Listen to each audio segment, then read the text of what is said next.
I'm moving, if you can't tell. And like any true investor, I considered multiple options for what to do with my current home after I move out. I don't necessarily want to sell a property before I look at other options as well. Today, I want to walk you through the numbers that I ran for this home when deciding what to do with it after I move. And what I saw ultimately led me to decide to keep it as a midterm rental, my first midterm rental. So first of all, the property and the purchase. This is a 3-bed, 1.5 bath home in a really great, desirable central area of St. Louis, Missouri. I bought it for $315,000 about 18 months ago, and I actually bought it with a line of credit. So I put a little bit of work into it and got myself settled, and then I went and refinanced it with a conventional fixed rate loan. When I refinanced it, it appraised at $350,000. So I already had a little bit of equity, and I was able to get an 80% loan based on that $350,000. So I have a loan for $280,000 on this property at 6.49%. Not the best interest rate, but not too bad. And I only had to leave $35,000 into this property. So really only about 10% of the value, which is not bad at all. So the numbers on this home as a long-term rental, I traditionally focus in long-term. I did try short-term once for a very short period of time. It was right before COVID, and I decided not to mess with that. And I have enjoyed the focus for many years of just focusing on long-term rentals. But I've heard so many great things about other strategies that I decided to test this property a couple of ways. When I looked up my property, and I tend to use Rentometer most often for checking rents, I saw that probably on the mid to high end, I could get $2,600 per month for this home as a long-term rental. I always assume about 5% vacancy. So that means that my net total income per month after vacancy would be $2,470. On the expense side, my monthly PITI, principal, interest, taxes, and insurance, is $2,125. Now, as a long-term rental, most of the times tenants are covering electric, gas, they're paying for their own internet, they're handling lawn care on a single family home, maybe not on multifamily homes. So the only utility costs that I would have for this property as a long-term rental would be water and trash, and then sewer. My trash is actually covered through the city that I live in, so my water bill is about $45 per month, and my sewer bill is about $60 per month. On top of that, you always want to consider money that you'll have to spend on regular maintenance items over time, as well as setting aside money in an account for the bigger CapEx items. Not huge amounts, but little amounts every single month, so that when those bigger items do come up, you've saved up for it over time. I always assume about 4% of rents go towards maintenance, and about another 4% should be set aside in a CapEx fund. So when we look at all those expenses together, this home would cost me about $2,428 per month to operate as a long-term rental. As you can see, there's not a huge spread at all between my net income and the expenses I would have for this home. Now, I have been studying short-term and mid-term rentals quite a bit. I tend towards mid-term rentals as being something I think I would be more interested in. And I've been learning from a lot of friends here in the St. Louis area who invest in midterm rentals. So I ran the numbers for this home as a midterm rental as well, and here's what I saw. I used Furnish Finder to determine what would be a good monthly rent for a fully furnished home with all utilities and internet and lawn care included, and I found that I could probably charge $3,500 per month for this home. That's a whole $900 more than in the long-term scenario. Of course, I do consider some vacancy, and in speaking with my friends who run midterm rentals in the area, it sounds like they really are able to keep their vacancy pretty low. Unlike with short-term rentals, where there can just be kind of days here and there that are empty, they tend to turn theirs over pretty quickly and then have people in there for several months before they have to do another turnover. So for this scenario, I assumed the same vacancy rate as with my long-term rentals. I assumed 5% vacancy. So that leaves me with a net income per month of $3,325. Now, on the expense side, there's obviously going to be more expenses for a midterm rental. My PITI will remain the same, my water and sewer bill is the same, but I'm also going to have to cover electric, gas, lawn care, and internet service for my midterm renters. So altogether, that adds almost $300 more per month. It's about $270 per month additional that I'd have to pay. On top of that, there's going to have to be a really good cleaning with each turnover. Of course, I clean my long-term units in between tenants as well, but it's so infrequent compared to what you do with a midterm rental, where you're turning it over and getting deep cleans done maybe 3 or 4 or 5 times per year. So I budgeted extra in this spreadsheet to understand the impact of the turnover cleanings every single time. And I estimate that would average out to about $50 per month over the course of each year. Again, I assume 4% for maintenance and CapEx, but it's 4% from a higher gross rent number. So that automatically gives me a little extra buffer for things like replacing furnishings and such over time. With all of that said, my total expenses per month that I'm anticipating for this home as a midterm rental are a little over $2,800. So there's a decent difference, about $400 more per month than if it were a long-term rental, but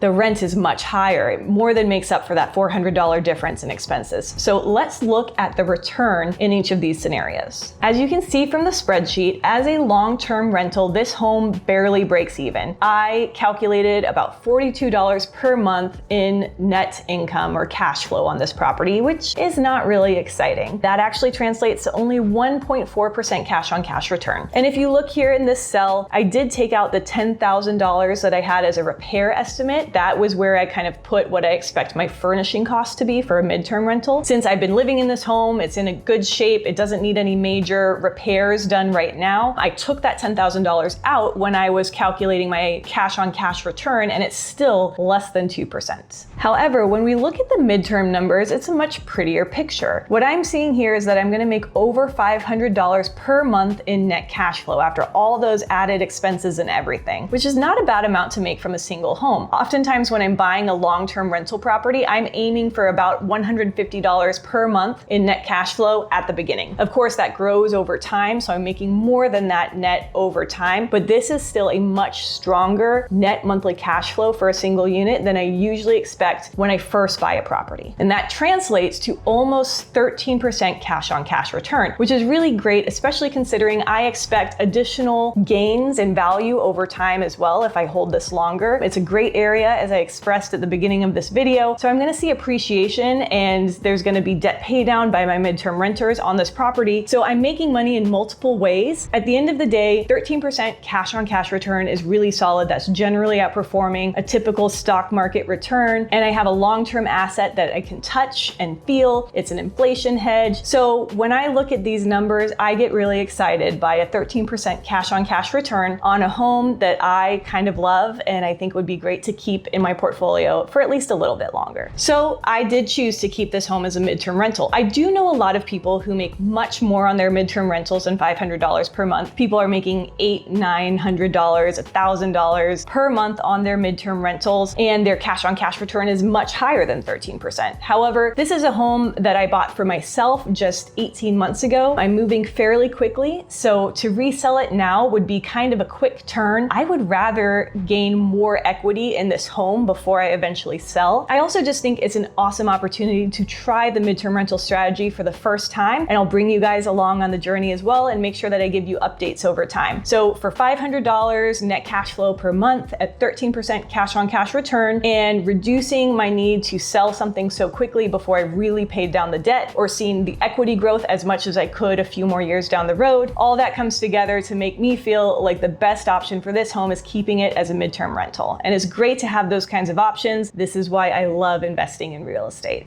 Before we wrap up this video, I do want to remind you of both some of the pros and cons of midterm rentals versus long-term. I did cover this in more detail in another video where I talk about the pros and cons across long-term, midterm, and short-term rentals at a higher level without the detailed numbers. Now I'm giving you a real-world example of a property that I ran both long and midterm numbers on, and I just want to reiterate some of the pros and cons to think about. The pros of a midterm rental, of course, are you're generally going to get higher rents, which if you do it right, if you're in a good area for it, leads to higher net cash flow. And generally, you're getting that higher cash flow with less of the turnover and less of the risk of short-term rentals where you have different people coming through every couple days or every week or whatever the case is. So it's a really sweet middle spot, a happy medium between long-term and short-term rentals. Now, the cons. Cost of furnishing is a big expense. As I said and showed you in my spreadsheet, I'm gonna spend about $10,000 refurnishing this home, having the kitchen stocked and the bathroom full full of towels and all the beds covered in linens. So there is that upfront cost above and beyond the typical purchase and repairs of a home to set up a midterm rental. You also have to expect a little higher maintenance cost over time because you're going to have to fix or replace furniture from time to time when things get broken.